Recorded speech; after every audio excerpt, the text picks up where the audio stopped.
The story I'll be sharing today is a story that left me frustrated, is a story that left me stressed, is a story that felt like my world had come crashing down, is a story that left me angry and bitter as a new immigrant in the United States. Let me start by saying that some states in the US, every used car you purchase is bought as is. ASIS. That simply means that you as the consumer, you do not have a protection over that car. Once you've purchased that car and anything happens, you are responsible for the repairs.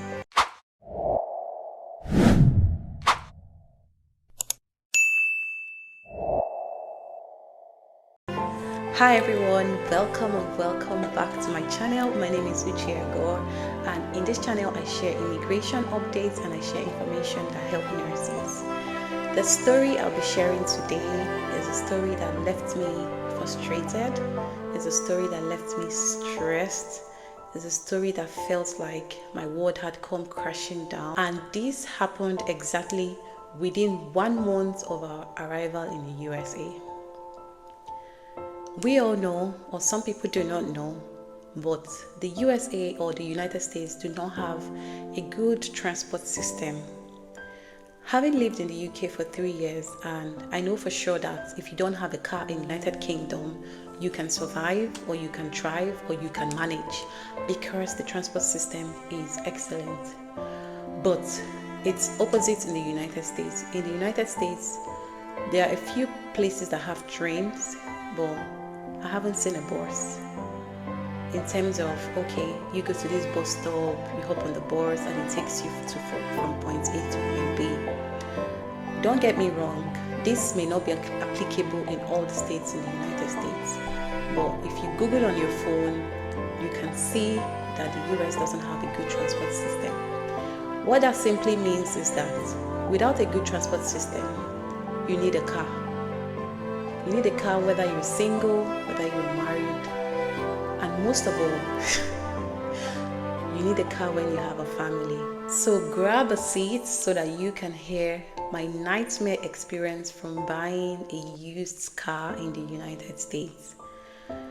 I would share my personal experience, in quotes, personal experience, so that anyone who has intentions to relocate to the US or anyone who is about relocating to the US, whether you'll be relocating in 2 years, in a year, I'll ask you to kindly watch this video till the end so that you can learn from my own experience. And also feel free to share this video to anyone who is coming into the US, either as a student, as long as you're coming in as a new migrant, so that you can also learn and avoid the mistakes that we made. I am only able to tell this story now because I have gotten over it, I've healed from it, things have gotten better, and by God's grace we've gotten a better car, and so I'm able to share this story. At the time when this happened, I could not share the story with family. I could only tell one of my colleagues who lives in the same state that I live, because that was the only person that could come to my mind, and I felt she could advise me the more on what to do based on her experience, having lived here for years. So with that in mind, that US doesn't have a good transport system, before we left the United Kingdom, we were looking for cars to buy. Now the thing is, I had this mindset, let's start small. Let's just buy a used car, something that can get us from point A to point B as a family of 5, and then when we are settled, when we are a lot settled and we've built a credit history, then we can finance a new car. We did this in the United Kingdom, where we bought a used car, and that car served us for just over 2 years, and it was in the best condition. MOT checks were done and every repair is done, and we sold that car to a loving family. So we had the mindset to actually start that as well when we relocated here. So we were looking for cars online even before we relocated to the US. Initially, when I contacted one third-party finance agency, They sent me their quotes and their interest was going to be 9.8%. And that was just like the cutoff for me. I just even didn't bother to contact other financing agencies. I just felt they would be the same. So which had supported my intention to actually buy a used car. I and my husband's intention to actually buy a used car. So we didn't find a used car prior to we arrived. We didn't know how we were going to get about with that. But we just felt that, okay, we would either start with taxi or start with renting a car in the meantime while looking for, because actually a lot of people that I contacted when I was outside the US said it would be difficult for us to get a used car or get a car from the outside of the United States, because sometimes you need to actually test drive the car or see the car. So the first week we were looking for a car, increasing our search, and then we didn't find any car in the first week when we arrived. We saw cars, but when you take the VIN to check online, to check the history of the car, is it accidented? Is there any problem with the car? Was there a call out from the car company? Those were the setbacks that we had with most of the cars. And some of the cars that we were finding were over 100,000, over 150,000 mileage.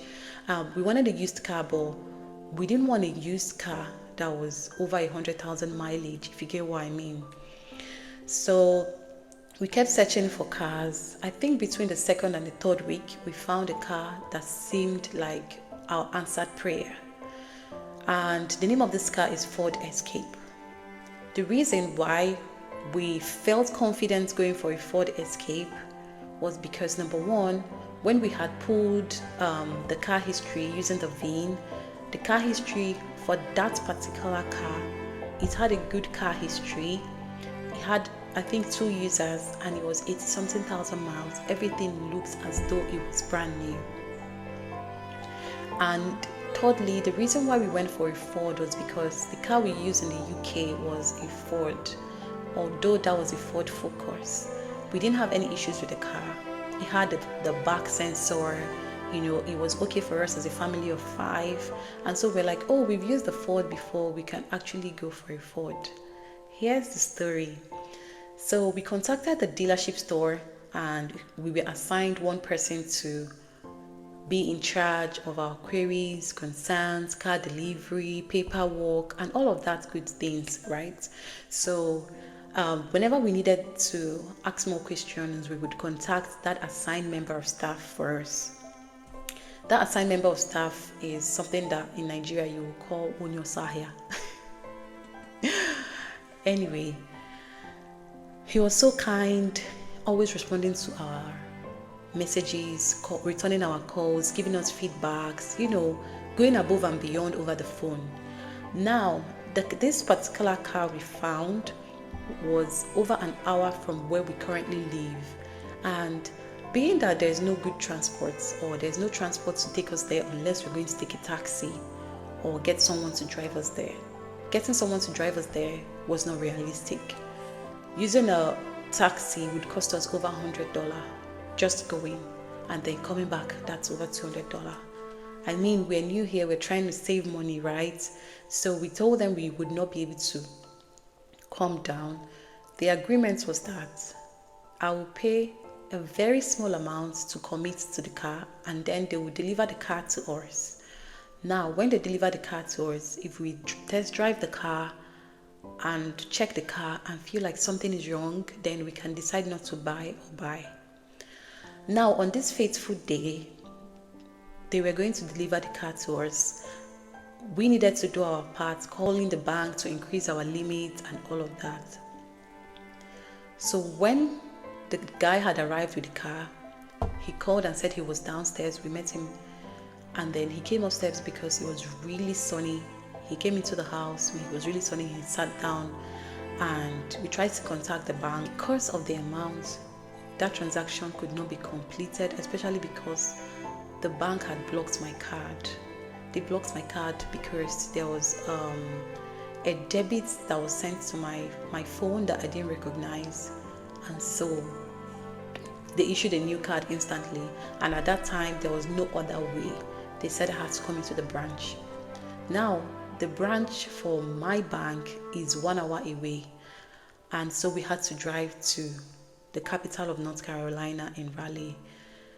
This was a good opportunity, right? Because the guy who delivered the car from the dealership store was going to drive me to the bank. So I went to the bank.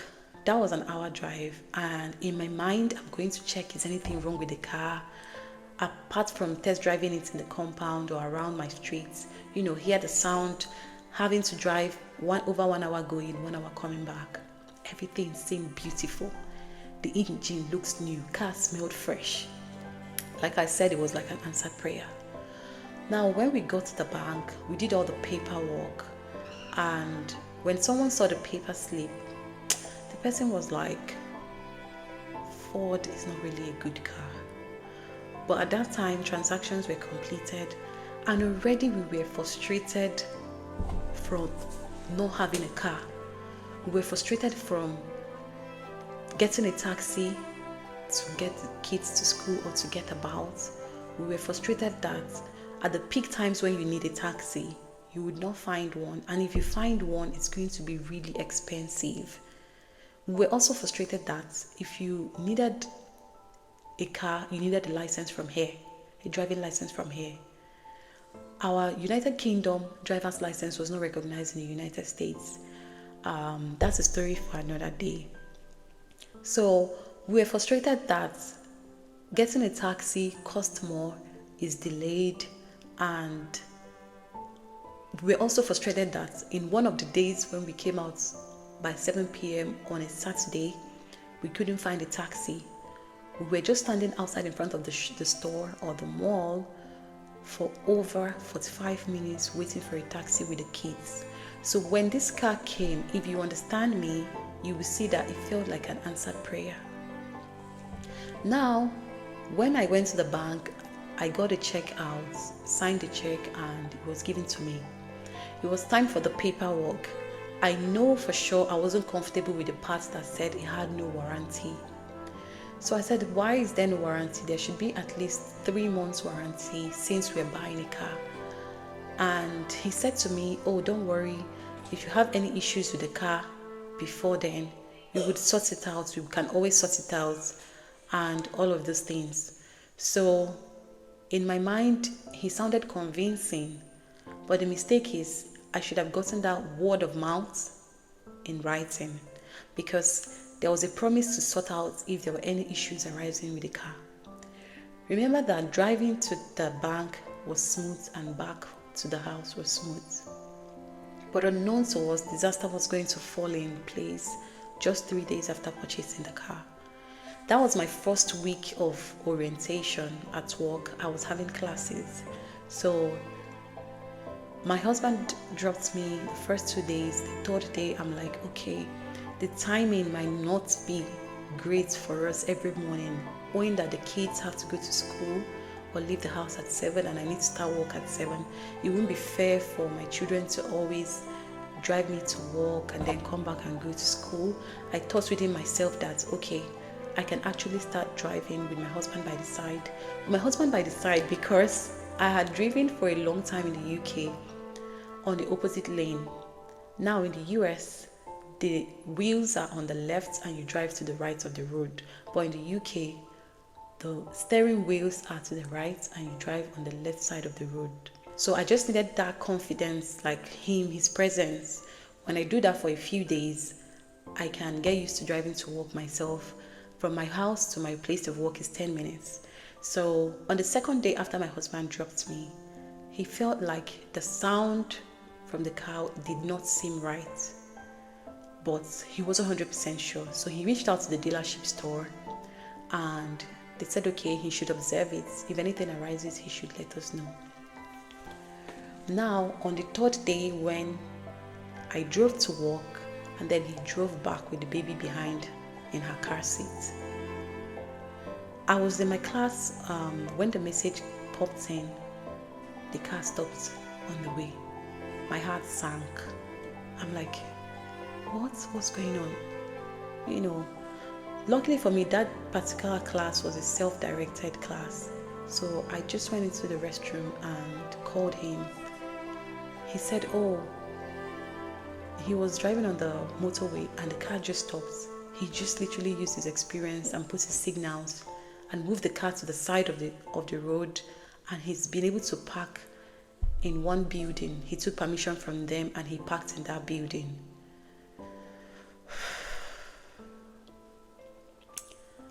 I was in that class, but I was not in that class. I was worried because he had a baby. I was worried that where the car had broken down is not even anywhere close to the house. I was worried that where do we start from again? So he called the dealership store and they said, okay, they were going to come and send a towing van to take this car back to the dealership store and let them find out what the problem is, get it fixed and send it back. Get it fixed and send it back. How do I trust my life or my family's life back into the car that had broken down just 3 days after we bought it? Make it to make sense. So when they came later in the day and picked the towing van. So they came later that same day the car had broken down. They sent a towing van to come and get the car. And the next step was, what's the way forward? They said they had dropped the car with their service departments. They were going to check out what the problem was with the car. They were also going to check out how to get it fixed. And they would give us a call the following day. The following day came, it was almost 2 o'clock. We've not heard from them. We started calling and the guy didn't pick the call. He just messaged, he said he was in a meeting with his their representative, the dealership representative. They're trying to find out what's the best way possible to resolve the issue. So we calmed down. Towards the end of that day, I think he sent a message to say, oh, they've not been able to arrive at something, they will get back to us. The first day gone, second day, we started calling the guy. In fact, the night that thing happened, I woke up around 2 a.m. It was as if something had stolen my peace. It was as if like something had stolen my joy. I was just crying because I knew what we've been through without having a car. We've been managing, we've been enduring. We know that, as new migrants, challenges will come. So we've been steadfast. But when this happened, it broke the camel's back. It broke the camel's back for me because I was like, everything that has been happening, I've been able to shoulder it. We've been able to manage as a family. But honestly, may our happiness never be short-lived. That's what I'm going to say. So back to the dealership. On the second day, we were calling, they were not picking. And at midnight, I had sent the guy a message. I said, I have 3 children. I need to get to work. I need to drop them at school sometimes. We need to buy some things for the house. How do we get around and about? How do we get around and about? We spent over this amount in taxis. And he didn't reply. We called. At some point, he started avoiding the call. And then when I was finally able to speak to their finance department, I stepped out and I called and I said, this is my name. I am calling to follow up with a Ford Escape that was returned to your dealership store 2 days ago. And I said, oh, it's in the service department. We're trying to get it checked. We're trying to see what the problem is. I said, well, we don't have confidence in this car anymore. We don't have confidence to entrust our life in the car. What's the way forward? They said, oh, you could actually pick another car in exchange from our dealership store. For me, once bitten, twice shy. If something happens to me, I try to avoid that road again. I did not want any car from their dealership store ever again. Like, I literally wanted us to end everything that had to do with them. Because they had already cost us pain. So I did not want that pain to be reopened, if you get what I mean. So I said to them, please, can we get a refund? The man said, sorry, you can't get a refund. You buy cars as is. You can only change the car. My eyes opened. My ears go wider. My heart sank. I'm like, We are in for it. Like, where do we start from? So I started browsing, what can we do when you buy a used car and within 3 days it breaks down? I saw something like lemon laws. Lemon laws protect you when you buy a new car or when you buy a car, but it doesn't apply in all states. Unfortunately, it did not apply where I lived. So I reached out to a colleague that had lived in the US for a long time, and she said, oh, does the car have gap warranty? So I started browsing, what is gap warranty? Apparently, gap warranty is for new cars. Gap warranty means that if anything happens, like if the car gets stolen, if it gets broken down, and you are not done paying for the car, you will be able to have the car paid out for completely. So not you paying out for the car, it will be the finance company paying the car off. Used car did not have that warranty. To cut the long story short, we called them the following day, and they said, oh, the problem with the car is the transmission. They're trying to get it fixed. Mind you that we don't want this car again. We cannot trust our life in the car again. What if this happens again? What are we going to do? Are we going to start from square one? So they kept going on and on, prolonging the case, not giving us a good feedback and all of that. When we had come to terms that it's as is, we're not getting our money back, I'm like, okay, we need to find a way out of this. So two things, is either we get another car from their dealership store and sell it on Facebook Market. But how are we sure that we can get that car sold out on Facebook Market at the price we're going to buy it? So my husband said, okay, if they're not going to refund, then let's ask them to buy the car back from us, which was a great idea. Now, the following day we called, I think that was around the 3rd or the 4th day, I already got so angry that I couldn't hold it anymore. I called and I said I wanted to speak to the service department. The guy said, oh, I'll pass the call on to the service department. I said, no, don't pass the call on to the service department.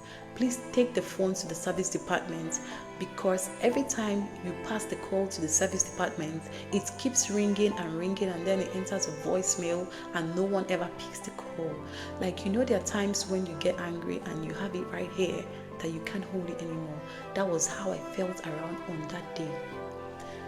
And I said, I need you to please give this phone to the service department. Do not transfer my call. I know you people do not care about me, but you need to care for the fact that I have 3 children and I need to give them the best comfort possible. I was already raking on the phone and the guy was like, ma'am, you need to calm down. I said, I can't calm down. You people are trying to frustrate us. You people have stolen from us and you're not trying to find a solution to it. That was when I said, if you don't want us to resolve this amicably between us, then I'm going to take it a step further. The guy just, said, hold on for a minute. And he went to service department and we said, they are trying to fix it. I said, I don't want to hear that anymore. This is the situation at hand. And he promised he was going to call me back in 2 minutes. I said, if you don't call me in 2 minutes, I'm going to call you again. So within this time, I and my husband, we kind of had a conversation and we said, okay, the best thing would be for us to go to that dealership store. Let's have a round table meeting. Let's sit down and actually table it out and talk about it. So by the time they called back, that was the agreement we had with them. We were going to pay a visit to their dealership store and find a way to resolve this whole situation. So I checked my rota. I was off on the Friday. So we booked Friday. We booked 10 a.m. on Friday and we were exactly there by 10 a.m. on Friday. It took whoever was supposed to be in that meeting over 40 minutes to get into that meeting. He wasn't around. He arrived and took a while for him to come to us. I was just patiently waiting. I allowed my husband to speak because I already had it right here. So after having that conversation, they said transmission was the problem. To fix the transmission would take $2,800 to fix.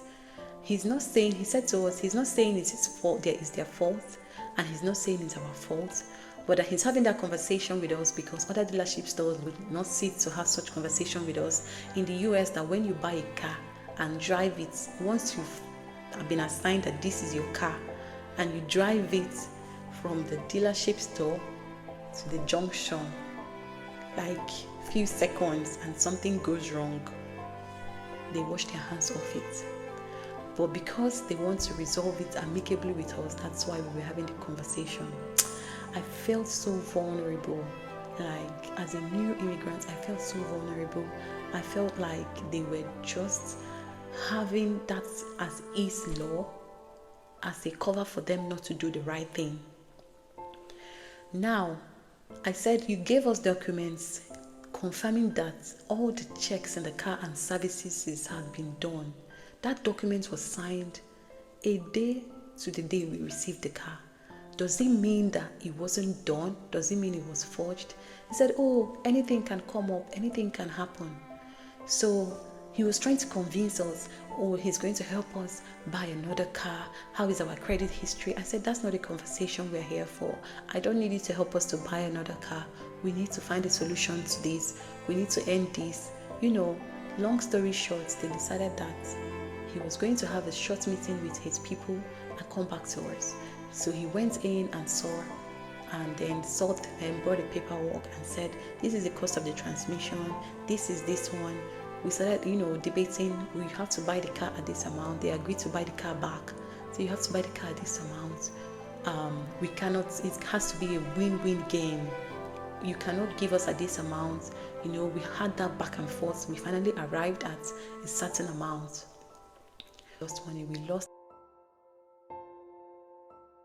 lost about 25% of the total amount we used to buy that car. But did we have a peace of mind? Absolutely. We had a peace of mind. I know that it might take a while, but money can always be made when we work hard, right? So that was the best option for us instead of going to get another used car from them. They gave us a check and we're like, oh, if you change your mind before you take the check to the bank, please call us. We can always resolve it, get you a new car, blah, blah, blah, and all of that. I'm like, I'm not changing my mind. Let's go. So having lost 25%, we still got some money. We drove straight to the bank, paid the money into my account. And then at this point, we already had a car we were driving. Now, how we got that car? Remember the friend I said I called at the middle of the night? So I sent her a message. I just typed sis, and few minutes later her reply came in. I just thought about you. I'm at work. Are you okay? So as I was typing I was sending her a voice note. I was breaking down in tears. She called me. I told her everything that had happened, and she just said to me, take it easy. Don't let it affect the home. Don't let it affect your work. So that was it. I slept off that night, and the following morning she called me. She said she had narrated the story to her husband, and her husband said they were going to give us one of their cars. God bless you, sis. If you ever see this video, God bless you and your family. And even before your needs arise, let the supplies be made available. You really, really, really, really saved us. You healed our hearts, because having to give someone your car is a huge sacrifice, and I don't take it for granted. So they stayed 2 hours away from where we stay. We booked an Uber. That was the cheapest option.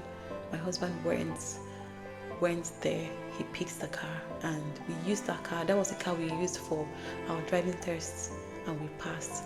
And we're like, oh, take your time. Don't be in a hurry to return the car so that you don't make a mistake, So we used that car and looked for the car that we wanted to buy. We've gotten our own car now, and we're so grateful to that family for their sacrifice. I'm not sure if they want their name mentioned here, but I will tell you the key lessons. I'd written down 5 lessons that I have learned from this story, and I want you to avoid it. Number 1 is, if you want to buy a car in the United States, you need to buy a car with a higher reselling value. Ford does not have a higher reselling value. So even if that car did not break down, if ever we wanted to sell it, we would not get the value of that car. The cars that have a higher reselling value is Toyota, Honda, Hyundai, Mazda. So that simply means that whenever you use such cars and you sell it, you will get value worth of the car. Second lessons that I learned is, don't ever trust as is disclaimer. If there's an is disclaimer and the seller says, or the dealership store says to you, well, if there's any problem, we'll sort it out, we'll solve it for you. Get that in writing for you to be able to trust it. Get it in writing. Read about lemon laws. If you ever wish to buy a used car, find out if lemon laws is applicable in the states where you're going to stay. Find out, and again, understand the laws in your states. Understand the laws in the states where you reside regarding your consumer protection for used cars if you want to buy a used car. Also, one of my mistakes was that I didn't get the word of mouth or the verbal confirmation from the guy when he said they will fix it, they will sort it out. I didn't get that in writing. If I did, I would have been able to hold them more accountable for it. I've shared this story based on my personal experience within my 1 month in the United States. Aside this car, everything else has been good, has been great. Like I said, I'm only able to tell this story because I've healed from it. I've been able to find a solution to it, and that's why I'm able to tell the story. And by the grace of God, we've gotten a better car. If you learned one or two from this video, let me know in the comment section. If you found this video valuable, please give it a thumbs up. If you're new to my channel and you like what I'm doing here, please do well to give me a follow or subscribe to my channel. Thank you again for watching. It's Nasusi here. I hope to see you again in the next video. Follow for more tips. Thank you for watching.